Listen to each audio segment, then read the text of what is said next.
ஆண்டவராகிய இயேசு கிறிஸ்து நாமத்தில் இந்த காலை வேளையில் உங்கள் அனைவரையும் நான் வாழ்த்துக்கிறேன். தேவஜனமே, இன்றைக்கி கர்த்தர் நம்மளோட பேச போகிற ஒரு தலைப்பு உபவாசத்தை குறித்து நம்ம பார்க்க போகிறோம்.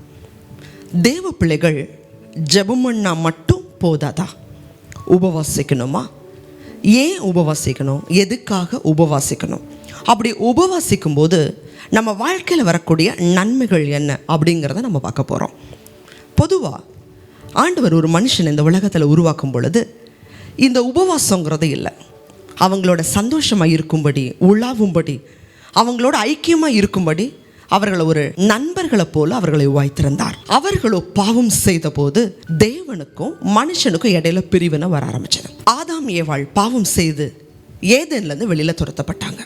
அதற்கு பிறகு அவங்களுடைய 2 பிள்ளைகள் காயின், ஆபேல், அவங்களுடைய வாழ்க்கையிலையும் பலி செலுத்தும் பொழுது ஆபேலுடைய பலியை தேவன் அங்கீகரித்ததுனால காயினுக்கு தம்பி ஆபேல் மேலே பொறாமை வந்துச்சு. அதனால் காயின் செய்தது என்ன? ஆபேலை கொன்று போட்டார். அப்படி கொன்று போட்டது நிமித்தம் காயின் தனிமையாக இருக்கும் பொழுது ஆண்டவர் விசாரிக்கிறார், காயினே, நீ என்ன செய்த? உன் தம்பி எங்க? அப்போ அவர் கேட்குறாரு, ஆண்டவரே, என் சகோதரனுக்கு நான் காவலாளியா? அப்போ ஆண்டவர் கேட்குறாரு, இந்த பூமியில் ஆபேலுடைய ரத்தம் என்னை நோக்கி கூப்பிடுத, நீ என்ன செய்த? அவனை கொன்று போட்டியா? அப்போ காயின், ஆமாம், நான் கொன்று போட்டேன். அப்போ கர்த்தருடைய சாபம் காயின் மேலே வருது.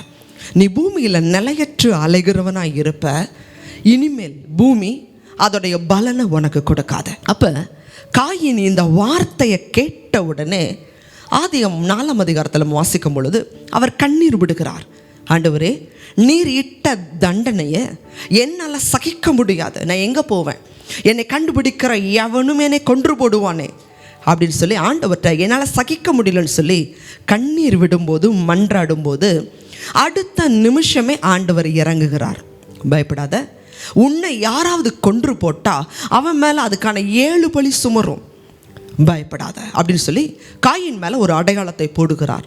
தேவஜனமே, இந்த காரியத்தை நான் ஏன் சொல்லுகிறேன் அப்படின்னு சொன்னால், ஒரு மனிதன் ஆண்டவருடைய சமூகத்தில் மன்றாடும் பொழுது, கண்ணீர் வடிக்கும் பொழுது, கெஞ்சும் போது உடனே தேவன் மனம் இறங்குகிறார்.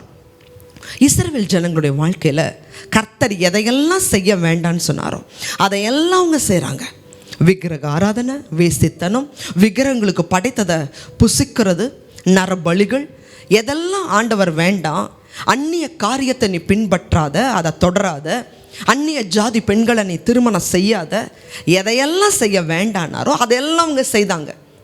சில நேரங்களில் ஜபமும் பண்ணுறாங்க, பாவமும் செய்கிறாங்க, பலியும் செலுத்துகிறாங்க, பயபக்தியாகவும் இல்லை, பண்டிகை ஆசரிக்கிறாங்க, பரிசுத்தம் இல்லை. நீங்கள் ஜபம் பண்ணாலும் நான் கேட்க மாட்டேன். மாத பிறப்பை நீங்கள் அனுசரிக்கிறீங்க, ஆனால் அதில் ஒரு பயபக்தி இல்லை, பரிசுத்தம் இல்லை. நீங்கள் ஜபிக்கிறீங்க, கையை விரிக்கிறீங்க, நான் கேட்க மாட்டேன். ஏசாயா புஸ்தகம் 1ஆம் அதிகாரம் 14-15 வாசிக்கும் போது, நான் உன்னுடைய ஜபத்தை கேட்க மாட்டேன், என் முகத்தை உனக்கு நான் மறைக்கிறேன். தேவஜனமே, ஆண்டவருடைய பிள்ளைகள் பாவம் செய்த ஆண்டவருடைய சமூகத்திலிருந்து விலகும் பொழுது, சாபங்களை பெற்றுக்கொள்ளும் பொழுது, மீண்டும் தேவனுடைய இரக்கத்தை பெறுவதற்காக இந்த உபவாசத்தை கர்த்தரே தான் அனுமதிக்கிறார். வாசிக்கலாம். யோவேலின் புஸ்தகம் 2ஆவது அதிகாரம் 15-16 வசனத்தை வாசிக்கலாம். சீயோனிலே எக்காலம் ஊதுங்கள், பரிசுத்த உபவாச நாளை நியமியுங்கள், விசேஷித்த ஆசரிப்பை கூறுங்கள், ஜனத்தை கூட்டுங்கள், சபையை பரிசுத்தப்படுத்துங்கள், முதியோரை சேருங்கள், பிள்ளைகளையும் பாலுண்கிற குழந்தைகளையும் கூட்டுங்கள். மணவாளன் தன் அறையையும் மணவாட்டி தன் மறைவையும் விட்டு புறப்படுவார்களாக. பரிசுத்த உபவாச நாளை நியமிங்க. அப்போ இந்த உபவாசங்கிறது கர்த்தருடைய பார்வையில் எப்படி இருக்குன்னா பரிசுத்தம். ஏன் பரிசுத்தம்? இந்த உபவாசம் அப்படிங்கிறது ஒரு ஜனம் என்னால் முடியாது ஆண்டவரே, தன்னை தாழ்த்துகிறதா இருக்கு, கர்த்தருடைய முகத்தை தேடுகிறதா இருக்கு, உலகத்தை விடுறதா இருக்கு. அதனால் இதை தேவன் சொல்கிறார், பரிசுத்தம். சபையை கூட்டுங்க, முதியோரை கூட்டிட்டு வாங்க, சின்ன குழந்தைங்களை, சிறு வயதுடைய பாலுண்கிற குழந்தைகளை கொண்டு வாங்க, எல்லாரும் வாங்க என் சமூகத்தில், உங்களை தாழ்த்துங்க, ஜெபம் பண்ணுங்க, உபவாசம் பண்ணுங்க, நான் உங்களுக்கு பதில் கொடுக்குறேன். இதே 2 நாளாகமத்தின் புஸ்தகம் 7ஆவது அதிகாரம் 14வது வசனத்தில் நம்ம வாசிக்கும் பொழுது கர்த்தரே சொல்லியிருப்பார் வாக்குத்தத்தமா, என் நாமம் தரிக்கப்பட்ட என்னுடைய ஜனங்கள் முதல்ல தங்களை தாழ்த்தி ஜெபம் பண்ணி என் முகத்தை தேடி தங்கள் பொல்லாத வழிகளை விட்டு மனம் திரும்பினா நான் அந்த தேசத்துக்கு ஷேமத்தை கொடுப்பேன். தேவஜனமே, உபவாசம் பண்ணும் பொழுது நம்மளை தாழ்த்த தேவன் விரும்புகிறார். ரெண்டாவது, ஜெபம் பண்ணணுமா. இன்னைக்கு அநேகர் என்ன செய்கிறாங்க, உபவாசம் அப்படிங்கிற பேரில் வேலைக்கு போயிடுறது. காலையில் கட்டாயமாக எந்திரிப்பாங்க, ஒரு 5 நிமிடம் ஜெபம் பண்ணுறது, வீட்டு வேலைகளெல்லாம் செய்கிறது, ஆஃபீஸுக்கு போகிறது. இன்னும் அடுத்த கட்ட ஜனங்க ஆஃபீஸில் போய் உபவாசம் பண்ணி ஜெபிக்கிறது. தேவஜனமே, ஆஃபீஸில் 8 மணி நேரமோ 10 மணி நேரமோ நீங்கள் அங்கே வேலை செய்கிறதுக்கு தான் நம்ம சம்பளம் வாங்குகிறோம்.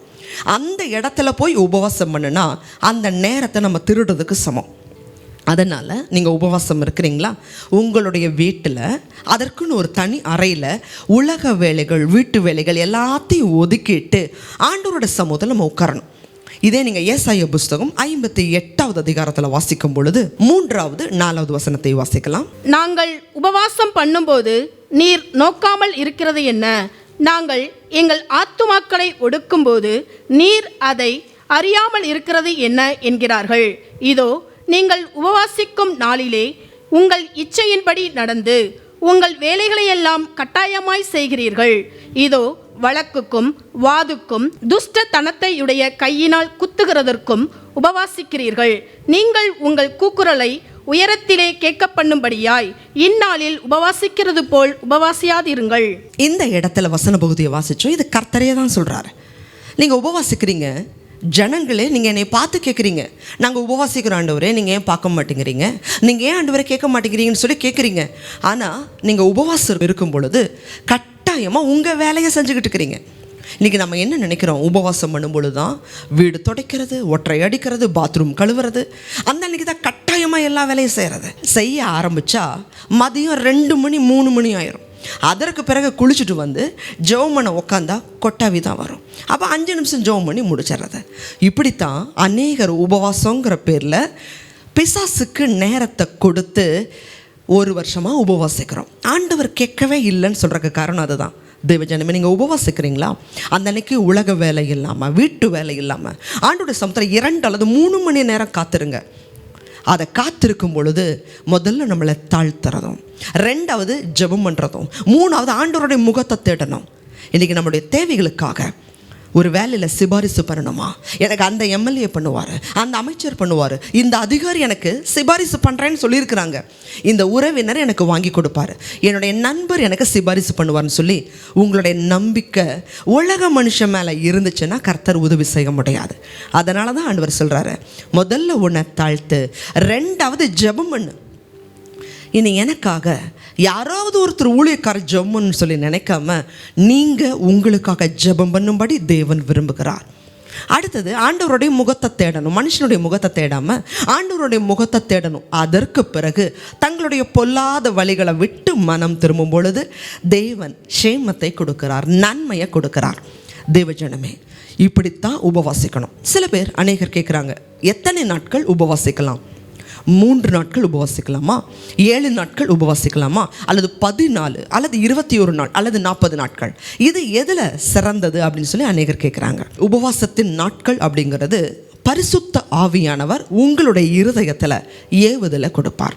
சில நேரத்தில் 3 நாட்களை கொடுக்கலாம், சில நாட்கள் 7 நாட்களை கொடுக்கலாம், சில நேரத்தில் 21. பரிசுத்தாவியானவர் உங்கள் இருதயத்தில் ஏவுகிற பிரகாரம் அந்த உபவாச நாட்களை நியமிக்கலாம். அப்போ கர்த்தர் நமக்கு கொடுத்த ஒரு கட்டளையும் வாசிக்கலாம், சபையாகவும் சேர்ந்து நம்ம உபவாசிக்கலாம், குடும்பமாக உபவாசிக்கலாம், தனி நபராகவும் உபவாசம் பண்ணி ஜெபிக்கலாம். ஆனால் அப்படி ஜெபிக்கும் பொழுது வாசிங்க, மத்தேயு புஸ்தகம் 6வது அதிகாரம் 17வது 18வது வசனத்தை வாசிக்கலாம்.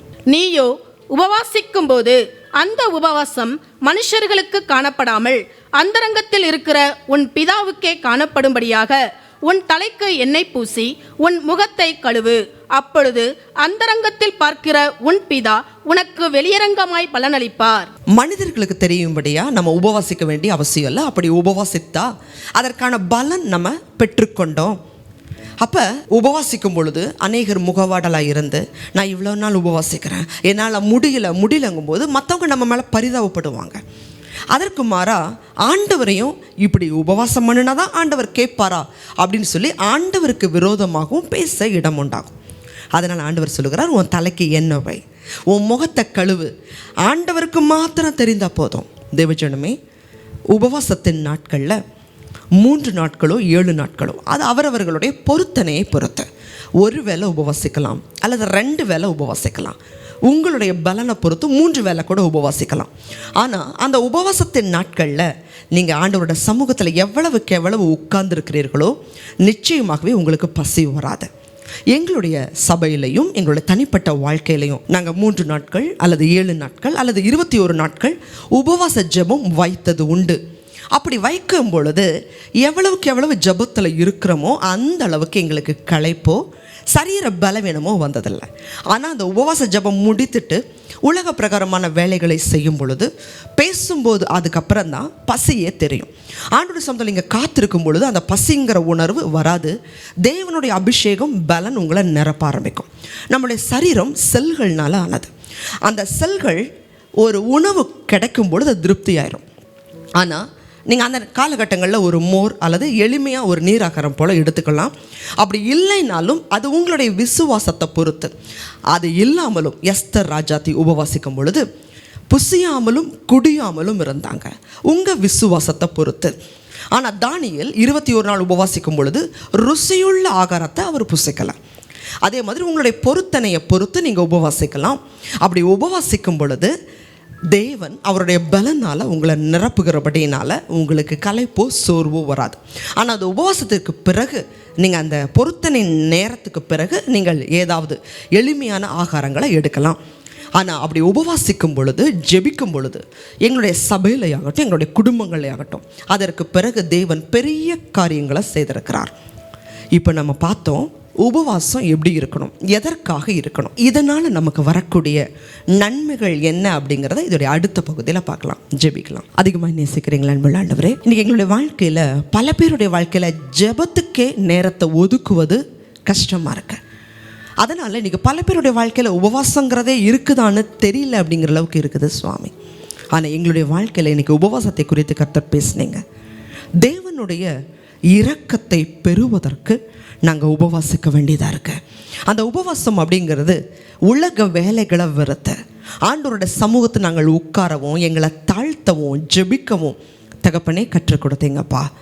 தகப்பனே, உலக காரியங்களே அல்ல, ஒரு மனிதன் தன்னை தாழ்த்தி பாவங்களை அறிக்கை செய்து ஜெபம் பண்ணும் பொழுது நான் சேமத்தை கொடுக்குறேங்கிற வாக்கை நீங்கள் கொடுத்துருக்கிறபடினால நிச்சயமாக எங்களுடைய உபவாசமோ ஜெபமோ கண்ணீரோ வீண் போகாதுப்பா. இந்த செய்தியை கேட்குற ஜனங்க அவங்களுடைய தனிப்பட்ட வாழ்க்கையிலையும் உபவாசிக்கவும் அவங்களுடைய வாழ்க்கையில் பெரிய காரியங்களை பெற்றுக்கொள்ளவும் கிருபை தாங்க. இயேசு கிறிஸ்துவின் மூலமாய் ஜெபிக்கிறோம் நல்ல பிதாவே, ஆமென். தேவஜனமே, உபவாசிங்க, ஜெபிங்க. தேவன் உங்கள் வாழ்க்கையிலும் பெரிய காரியங்களை செய்வார். இதோடைய அடுத்த பகுதியை பாருங்கள். கர்த்தர் தாமே உங்களை ஆசீர்வதிப்பாராக.